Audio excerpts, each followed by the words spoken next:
Assalamualaikum warahmatullahi wabarakatuh. Saya perwakilan dari kelompok 3 akan menjelaskan tentang kelainan genetik akibat kelainan pada kromosom seks. Dosen pengampu Dewi Ambarwati, M.Kep. Yang pertama, sindrom Turner. Sindrom Turner adalah salah satu kelainan kromosom yang paling sering terjadi pada manusia, dengan insiden sekitar 1:2000 kelahiran hidup anak perempuan tanpa memandang latar belakang etnisnya.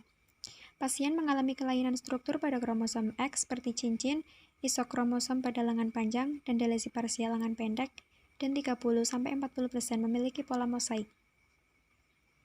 2. Gambaran klinis. Tergantung pada usia saat ditegakkan diagnosis. Sebagian besar pasien yang terdiagnosis pada masa pranatal, diagnosis ditegakkan berdasarkan karyotipe yang abnormal dan atau adanya hikromakistik, hidrop fetalis, atau defek kardiak. Anak perempuan yang terdiagnosis pada saat masa bayi hampir selalu mengalami limfedema, dengan atau tanpa webbed neck dan gambaran dismorfik lainnya. Sebaliknya, anak perempuan yang tidak mengalami gambaran klasik seringkali tidak terdiagnosis sampai akhir masa anak atau saat remaja dengan keluhan perawakan pendek dan atau pubertas terlambat, atau pada masa dewasa ketika mereka mengalami kegagalan ovarium. 3. Gambaran dismorfik. 1. Perawakan pendek, 2. Cubitus valgus, 3. limfedema, 4. webbed neck, 5. Low posterior hairline 2 sindrom Turner, 6. Barrel chest, 7. Wide space nipple, 8. multiple nivi, 9. Pubertas terlambat. 4. Diagnosis. Diagnosis ditegakkan berdasarkan gambaran klinis dan analisis kromosom, karyotipe dengan atau tanpa FIS. Berdasarkan hasil kromosom, terdapat 2 tipe sindrom Turner. Sindrom Turner klasik dengan hasil analisis kromosom 45,X atau 46,XY. Sindrom Turner mosaik dengan hasil analisis kromosom 45,X dengan tambahan lini sel lain seperti 45,X atau 46,XX, 45,X atau 46,X,Y, dan 45,X atau 46,XY. Gambaran klinis pada sindrom Turner mosaik lebih ringan dari sindrom Turner klasik. 5. Pemeriksaan penunjang lainnya meliputi biokimiawi, ekokardiografi untuk mendeteksi kelainan jantung koartasio aorta, USG abdomen untuk melihat malformasi ginjal Horsus kidney, konsul THT, konsul mata, konsul gigi berdasarkan indikasi.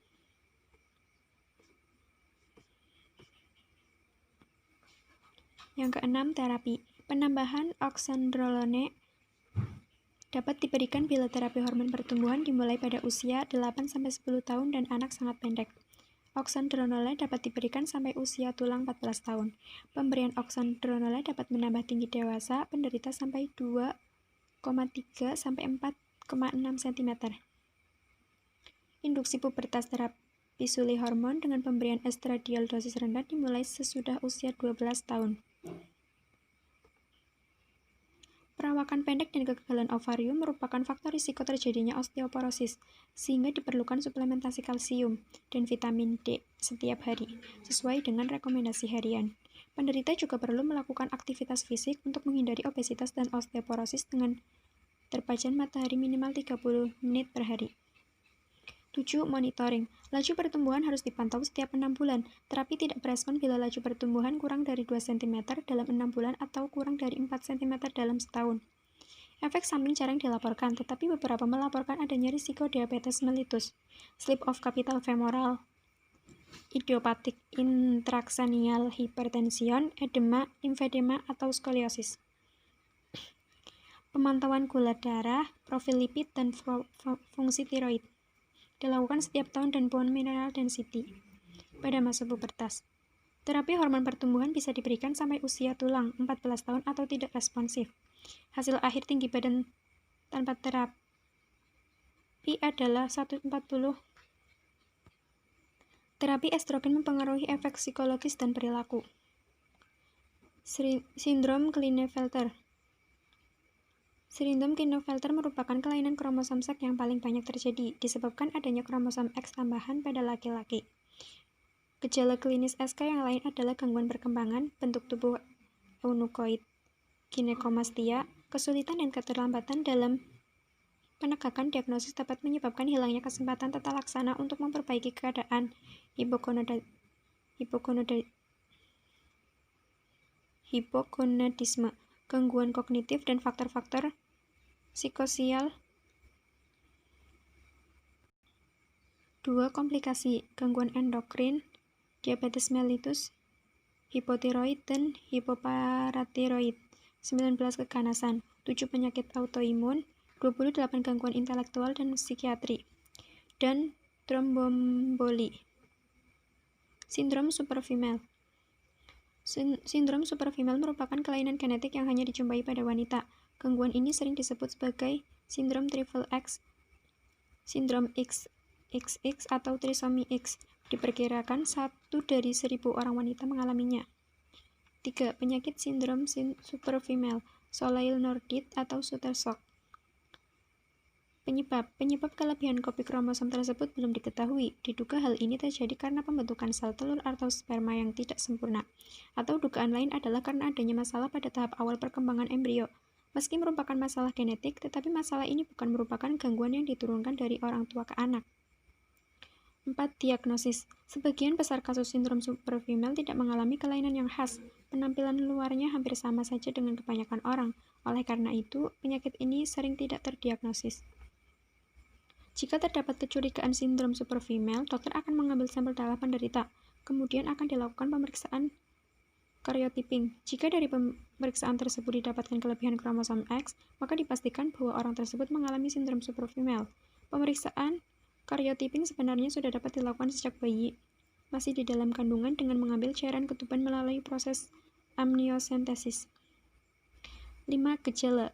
Tubuhnya lebih tinggi dari wanita lain seusianya, tapi umumnya tingginya tidak proporsional, tungkainya sangat panjang. Mengalami kelemahan otot, mengalami kelainan jari, jarak antara kedua mata lebih lebar dari normal, memiliki kelainan pada ovarium, tetapi umumnya perkembangan seksual dan kesuburan penderita sindrom superfemale normal, hanya sebagian kecil yang mengalami gangguan perkembangan rahim atau sel telur. 6. Pengobatan. Penderita sindrom superfemale sebaiknya menjalani kontrol rutin ke dokter sejak anak-anak agar tumbuh kembangnya dapat dipantau secara optimal. Dokter yang berkompeten menanganinya adalah dokter spesialis anak ahli tumbuh kembang. Saat kontrol, dokter akan melakukan pemeriksaan menyeluruh untuk menilai adanya tanda keterlambatan perkembangan. Selain itu, perlu dilakukan pemeriksaan IQ. Bila IQ penderita sindrom superfemale lebih rendah dari kebanyakan anak seusianya, orang tua perlu mempertimbangkan untuk mencari sekolah khusus. Tujuannya agar penderita sindrom superfemale bisa tetap mendapatkan pendidikan yang dibutuhkan sebaik mungkin, sehingga mereka pun tidak perlu merasa rendah diri, bisa berkembang sesuai kemampuan terbaiknya, dan tidak mengalami depresi seperti yang mungkin terjadi bila bersekolah di sekolah biasa.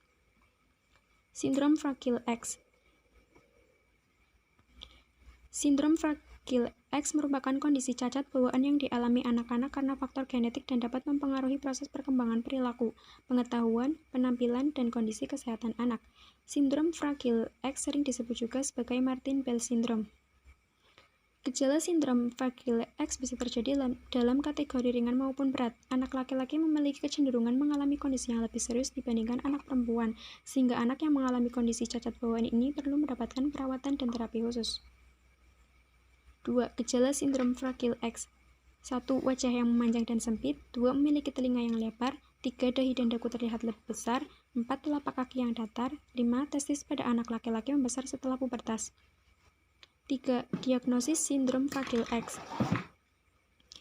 Amniosentesis, pemeriksaan sampel cairan ketuban untuk perubahan gen fMRI. Chorionic villus sampling, pengujian sampel sel dari plasenta untuk memeriksa gen FMR1. 4. Pengobatan sindrom Fragile X. Perawatan dan perhatian khusus sangat diperlukan oleh anak yang memiliki kondisi sindrom Fragile X, di antaranya terapi bicara dan bahasa, terapi perilaku, serta obat-obatan tertentu yang hanya diperuntukkan untuk mengurangi gejala dan membantu mengurangi kondisi komplikasi yang mungkin terjadi seperti kejang, gejala hiperaktif, dan masalah perilaku lainnya. Sindrom CACOP. Sindrom CACOP merupakan kelainan genetik yang disebabkan oleh kelainan kromosom XY. Penyakit ini oleh bayi laki-laki. Dalam keadaan normal, manusia terdiri dari 23 pasang. Dengan kata lain, total kromosom manusia normalnya mungkin 46. Namun pada penderita sindrom Charcot, jumlah kromosom sebanyak 47 atau melebihi jumlah normal. Penyakit ini jarang terjadi. Data menyatakan bahwa diperkirakan 1 dari 1000 bayi baru lahir mengalami sindrom ini. 2. Penyebab. Secara normal, laki-laki memiliki kromosom seks berupa kromosom XY. Pada sindrom Charcot terjadi kelebihan kromosom Y, sehingga kromosom laki-laki yang terbentuk adalah XYY. Oleh karena itu, kadang penyakit ini disebut sebagai sindrom XYY atau sindrom YY. Hal yang menyebabkan kelebihan kromosom ini belum diketahui dengan jelas hingga saat ini. Namun, sindrom Charcot berisi kecacatan atau kelainan yang diturunkan dari orang tua ke anak. 3. Gejala. Gangguan motorik seperti terlambat bisa duduk atau berjalan, ototnya lemah, tangan tremor kejang berulang, telapak kaki datar, kelebihan atau abnormalitas jari tangan kaki, tulang kurva punggung atau skoliosis. Laki-laki yang mengalami sindrom Charcot juga mengalami gangguan perilaku dan perilaku. Contoh-contoh yang berlebihan, hiperaktif.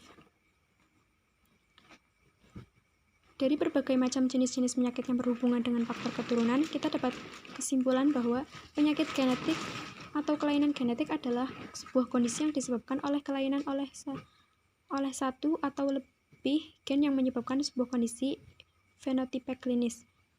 Dua penyakit menurun pada manusia dibagi menjadi dua macam, yaitu kelainan yang terpaut pada kromosom X dan Y. Terima kasih. Wassalamualaikum warahmatullahi wabarakatuh.